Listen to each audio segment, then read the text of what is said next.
Do something different. We're in now, so hold on. Let's pack us out.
Well, good evening, everybody. Hi. I know that there's a lot of different streams going on this evening, so if you've popped over here to join me, I certainly do appreciate it and welcome. Um, this evening, I just wanted to, bring you a couple of different things to do with spirituality and with types of healing modalities and maybe even a little bit of story time. So, I think to start out with, one of the things that I had been doing is talking to all of you about um, using remote healing methods as an energy healer. And I wanted to show you what I use as my map, if you will. And you'll see these in a lot of different stores, metaphysical stores, online. You can get them on Amazon, whatnot. I'm going to see if I can hold this up right to the camera. And so this is a chakra mat. It has all of the different chakras, the 7 main chakras, that is. On it. And what I would do with something like this is I could either use, I could place the stones on each of the chakra points that would be associated with it. So, like for the root chakra down here, that one I might put a piece of red jasper. And then the solar plexus, the orange, I might put some carnelian there. And um, for this one, then I might put some citrine. And for this one, I might put some green adventurine. So I don't necessarily have to have the stones on something like this to work with it. Some healers will use it and meditate on the person that they're wanting to send healing energy to. So in this case, I'm going to create the idea of a person. I'm not going to actually associate work with a specific person because I only do that with their permission, and that's my ethical choice. I would rather get permission from the individual than intrude my energy upon them. And so this pretend person, we're going to, you can use a pendulum, and I've got a number of different kinds of pendulums. This one here, this one is lapis, and it has little tiny chips of angelite. in the top of it. Um, and so I might use it in a way where if this were my map, I would hold it over each of the chakra points and ask, okay, this is the root chakra. Is it balanced? Is it not balanced?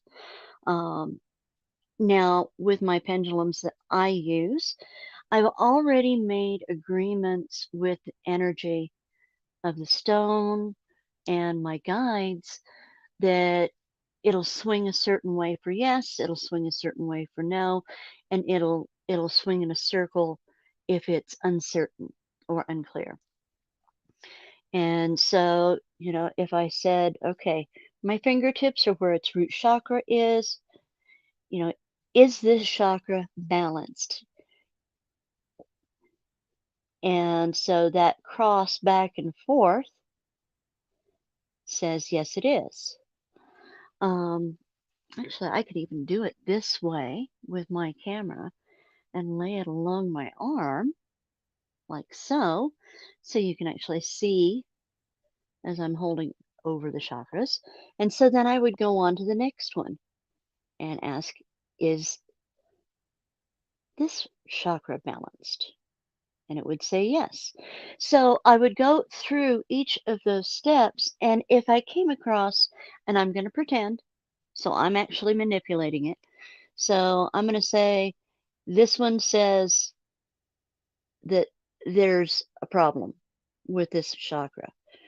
Okay. What I would then do is I would do energy pulling.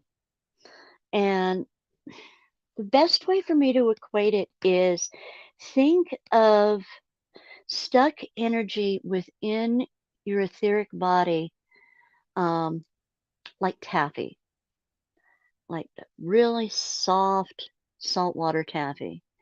And so I will focus on that energy and actually pull it up and draw out what doesn't serve and pull it away. And then I will send it using my right hand into the earth. And then I'll go the opposite way and I'll hold my left hand down towards the earth and I'll use my right hand to send balanced energy back into that portion of the body. Then, after I've done so, I would go along and recheck all of those energetic centers to get it balanced. So, if any of you ever talk to me and ask for me to do some energy work for you, that is basically what a remote process entails. I don't need to be with you. I don't need to have you on camera. We can text each other and I can say, okay, this is when I'm going to be doing my work. So that also, if you choose, you could go lay down, give yourself a chance to meditate, relax. You could give me feedback later on of if you noticed a difference, if you didn't notice a difference. Um, it's just a very simple exchange of energy and balancing of that energy. So that is an energy mat, healing mat. I'm going to set that aside. And then the next thing, and I'm going to probably cut it a little bit short tonight, but the next thing I want to do is I wanted to show you a couple of sound healing tools and how they can affect our body. And again, it goes back to affecting that energetic body, the resonance of it, and balancing it out. And I'm learning this as I go. I've been taking class all year. And so this is part of the process for me as well to begin sharing this with all of you. One of the things that I have purchased a while back when I started the class, this is a quartz crystal pyramid Now it's been gold treated, so it gives it a nice gold color. Before I do, if you are wearing earbuds, you might make sure that your volume's not up really high, and then it's easier to adjust it up. Some tones can be overwhelming to some viewers when heard over the earbuds. I know because that's what I wear. Um, so this one, and you bear with me because again I am learning. This one is attuned to the third eye and crown chakra. So this would be all, up here, thoughts, empathy, things of that sort would be governed by the frequency of this tool. So I'm going to go ahead and strike it and let you just get an idea for how it sounds. I'm not going to play it for very long, so I also don't want to overwhelm anybody. So I'm just going to see if I can strike it here.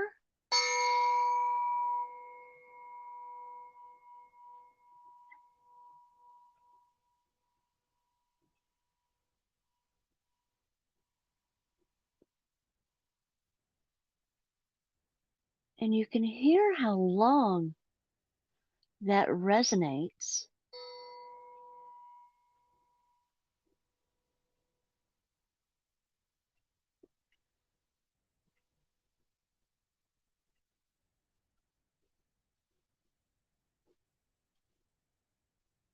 And the idea is that with our bodies being mostly water,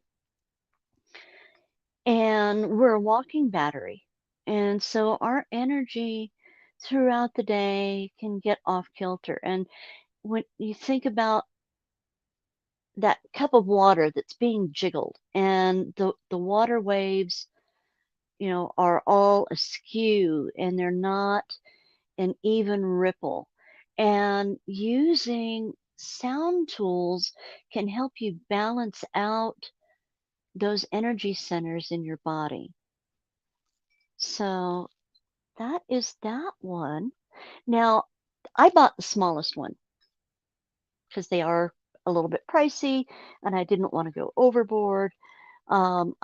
One of the other tools that I also bought um, to see if it would be something that I would want to work with is I actually have a whole set of tuning forks, but specifically the first one I bought, this one is 528 hertz, which again, bear with me if I remember correctly.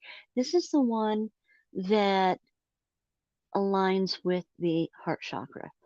Um, Now, that said, I do know that the 432 hertz is considered to be the equalizer of all of the chakras. So, say you're considering the idea of getting either a tuning fork or a set of tuning forks, you might consider starting with that one because it is believed that it balances all seven chakras at once. And while it may not be as good for pinpointing and fine tuning any energy imbalances, it can certainly help create ease throughout the system. So, again, I just want to give you an idea of what this is like. Now, there's a gentleman, I follow him on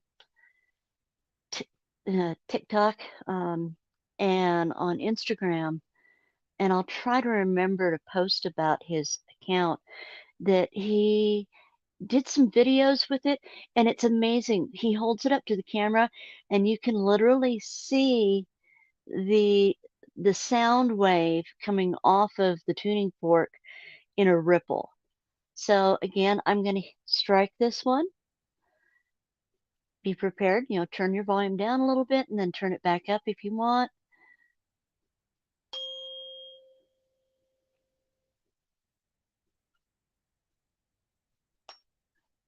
try it again.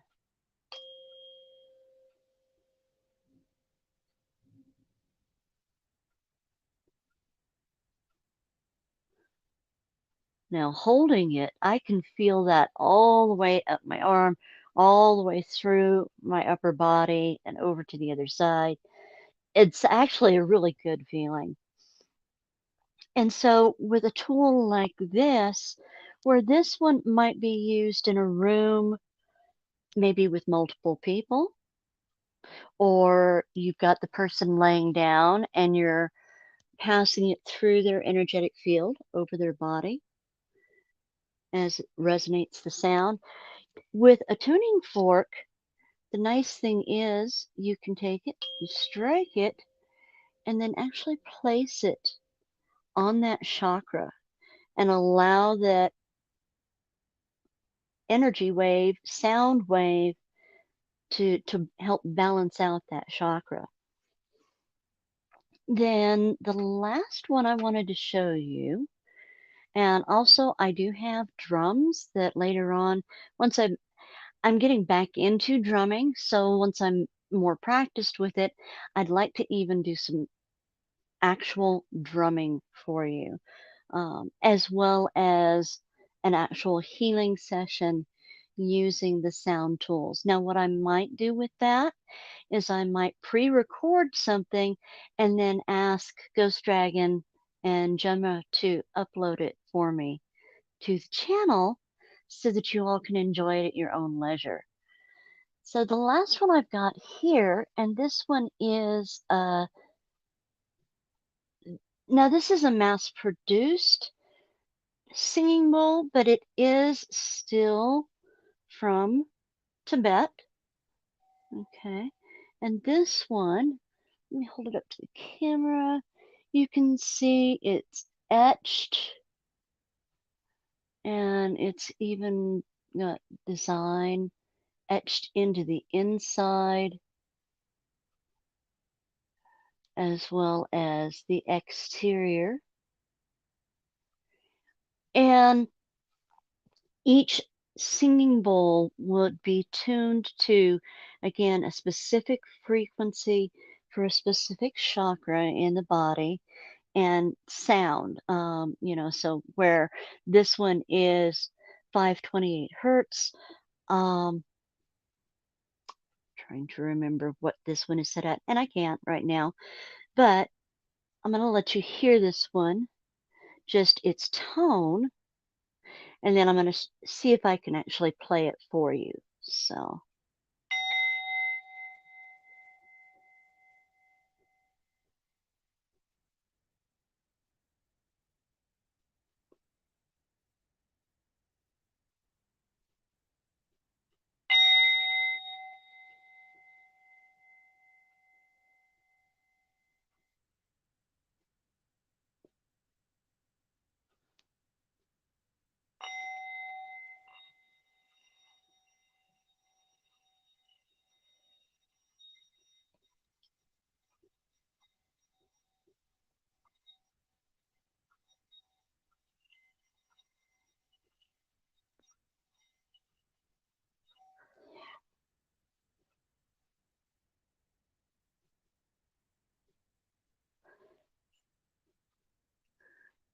This particular bowl would be for your root chakra. So the root chakra's energetic center sits about 2 inches below your sit bone. So below the end of your tailbone, about 2 inches is where that energy center resides. Now you can get also in singing bowls, basically they are hand poured crystal singing bowls, and a lot of times they'll be in the colors of each of the individual chakras, um, green for the heart and so on. They tend to be a lot more expensive because of the process to make them. It is, I mean, literally, they create a fine powder out of quartz. They pour them into these bowls and make sure that they are um, trimmed down and tuned to the exact frequency that they need to be. Um, and so the whole process can be a lot more expensive. The bowl that I just ordered, which I can't wait for it to arrive because it's the one I really want to play for you. Um, Hand hammered Tibetan bowl by Buddhist monks from and in Tibet. And so it should be here in a few weeks, sort of a big splurge, but it's going to be an early birthday present to myself. And the sound healing will be a present to all of you. So, just again, trying to share a little bit of what I'm learning, answer questions if you have them. If you come across this later, please leave me a comment, after the show and let me know if you have comments, questions. Maybe you can say, well, maybe I didn't hear that one as well. And, that's something that I'm working on. So, lastly, what I would like to do, and I don't know how long it's going to take because it's only a couple pages. It's going to depend on whether or not my speech starts to stutter, but I will do my very best to read this to you. Several of you had asked about um, fairy folklore and different types of the fae and fairy folk. And so I went back through some of my old books to see if I could find maybe a little something to touch on some of the Celtic and Irish folklore.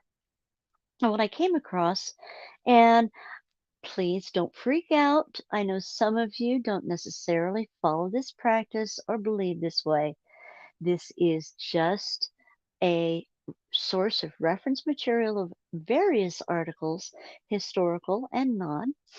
And so this is a witch's almanac. Just like a farmer's almanac, what it does is it will have often a lot of different bits of lore, of interviews with different people. I realized that I actually have one that has an article where they interviewed J. Allen Hynek. I was shocked. So with this one in particular, it will also have just like your horoscope. So for instance, this one is from what 2012 to 2013. Here is the um, year's information for Cancer. So I flipped through, and what I found I thought was actually perfect. This is the fall season, the season of harvest. We've already gone through what the pagan and Wicca traditions would call Lammas, Lammas, happens on the 1st of August.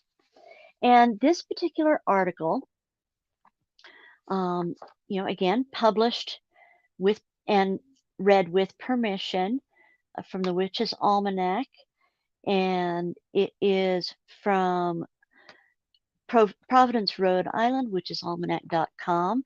They actually, I looked it up. They actually, you can get this copy at a couple of used bookstores linked through them, as well as lots of the other older issues for their articles.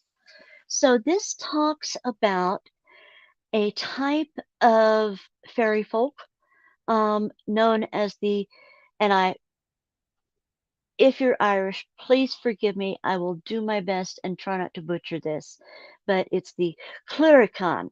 Okay, so you have leprechauns, um, as this calls it, the clurichaun, a meeting with the leprechaun's surly cousin. Um, and what it describes says, and I'm only going to read just a little bit, so I realized my glasses and my vision are not going to do so well with it tonight. Let's find a good spot here. Okay, so here's a type that it calls the tippling leprechauns. Clurichauns are mainly found in County Cork. They are small, about 2 feet high, with gray wrinkled skin and red noses. Always drunk, um, they're great loves of they are great loves of tobacco and spirits, especially heather ale and whiskey. They enjoy riding on sheep and dogs during moonlit nights. Could you imagine seeing that? This little drunk Irish guy riding on the back of a dog. You would either run screaming or fall over laughing, depending on how much whiskey you had. So, after that, it says they have been known to use uh, where they wear tri-cornered hats, um, and those tri-cornered hats, which they have been known to even use as weapons, uh, were fashioned out of heather and leaves. They would wear red swallow-tailed evening coats with large silver buttons, red breeches, blue or gray stockings, and high-heeled shoes with buckles. So very similar to their normal description of a leprechaun cousin in their green-tailed suit with the buckled shoes and leggings. Um,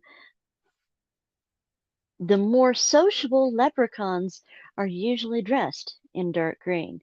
Some say that clurichauns are merely leprechauns on a drinking spree. It has also been rumored that leprechauns who diligently work all day as expert cobblers change into clurichauns after hours. This just isn't true. The two types of wee folk are far too different to be one and the same, although both are expert con artists and their names are derived from a common Middle Irish root word meaning sprite. The clurichauns have completely different priorities and personalities than their more sober cousins. Let's see. Guardians of fine wine and precious spirits, the leprechaun presents himself as a kind of jovial banker or cobbler. Industrious and prosperous leprechauns are more usually observed working as fast as they can to finish a single shoe. Leprechauns are greedy for gold and have been spotted carrying a pot filled with gold to hide at the end of a rainbow. Clurichauns, on the other hand, are wealthy, but rather than laboring, they prefer to frequent wine cellars, acting as self-appointed guardians of fine liquor spirits. In character, clurichauns are rather maniac and depressive. One minute they're singing and whistling like an affable drunk, and then, in a twinkling of an eye, they turn sullen and morose. They have been known to be helpful, attaching themselves to households to scare dishonest servants who attempt to steal the wine. The clurichaun cousin, the magic of the clurichaun, is at its most powerful when Lammas, again, August 1st, is celebrated. That's when the ingredients for the various ales and wines and liquors are ready to harvest. The first potatoes are ready to dig. There are plenty of hops, heather blossoms, and many fruits of autumn are fresh and sweet. Other cousins of Cluricon include the sinister Feardarrig or Feardarrig of Donegal, a feared and macabre practical joker, as well as the more provincial Logherry man of Ulster, and I'm not even going to try this one. The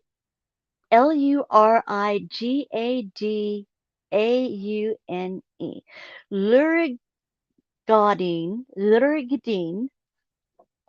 Someone's going to have a heyday with that one on me. I just know it. But I appreciate when I'm told how to pronounce things right. So, um, that particular one is of Tipperary and or Kerry. Seemingly no female members of this extended leprechaun family have been observed. And what I thought is really neat about this little article that this type of um, publication includes is they actually have a recipe here for an old-fashioned heather ale. So if you're someone who likes to brew um, beers, wines, meads, ales, something like this, you can actually find some old world recipes that you can try out that are traditional. So I hope that you enjoyed that little tidbit. I'm going to try to bring you a little bit more. Unfortunately, with the macular degeneration that I have, I can only read that fine a print for short blocks. And then my eyes go all wonky, and everybody, it looks like I'm looking through 3 layers of dirty cellophane. So you're all blurry and fuzzy. But that said, I'm going to keep this awfully short because um, I know that there are other people streaming. I want to give them the opportunity as well. And I just, again, wanted to come back to you, let you know I haven't gone anywhere. There haven't been any arguments, none of that. I do encourage you highly to go to the links on Gemma's channel, Gemma Jade YouTube, and try to support her through her PayPal and Cash App. That's where she gets most of her money. That's where she gets paid. If you can, that would be awesome to do so. Try to keep an eye out for she's been doing YouTube shorts now. And actually, I'm going to send her a message and let her know her latest one, where she talked about grounding. I thought that one was delightful. It felt like she just relaxed and she was talking to us as friends. And so I'd like to see her do more of those. As well as I believe that Stephen is now going to be streaming on Saturday. Of course, Friday night is Gemma's new night for reading Oracle. She does that from 5:30 Mountain Time, so 7:30 Eastern Time to about 11 p.m. Eastern Time. So please come and join her for that. Remember, as soon as you come in um, and say hello in the chat, then Stephen will put your name down for one card oracle. And if you're just stopping by, just make sure you say so, say hello, and let Gemma and Stephen know. And then Saturday will be our wonderful rewind with Ghost Dragon and watching some early episodes of Gemma. I've been really enjoying that. I haven't been able to be on all this live broadcasts, but I've been enjoying watching that. Let's see, you're going to do Friday as well as Saturday. Fantastic. Thanks for posting that up, Stephen. I appreciate that. And then, of course, watch for Monday to see what premiere Gemma is going to have coming for all of you. She always does some delightful storytellings and gives us some really neat insight into the world of the cryptid, the paranormal, and UFOs. So, keep an eye out for that. I'm sure she'll announce it on Friday during her live readings. So, thank you all so much for coming out and showing your love to me, to the channel. I appreciate your support. And hope you have an absolutely wonderful weekend. Sorry, Gemma will be on. Oh, she's going to do Saturday. All right. So, yes, Gemma will be on Saturday at 7 p.m. Eastern rather than Friday. I imagine probably something to do with going to her mom's house and having RJ. So, just watch for her on Saturday then. And in the meantime, we'll go and join Ghost Dragons this Friday night. And I hope you all have a wonderful weekend. Please go in love and light. Be kind. It doesn't cost anything. I appreciate you all. Thank you so much. And we will see you on the next one. Good night and goodbye, everybody. Go ahead and take me out, Stephen.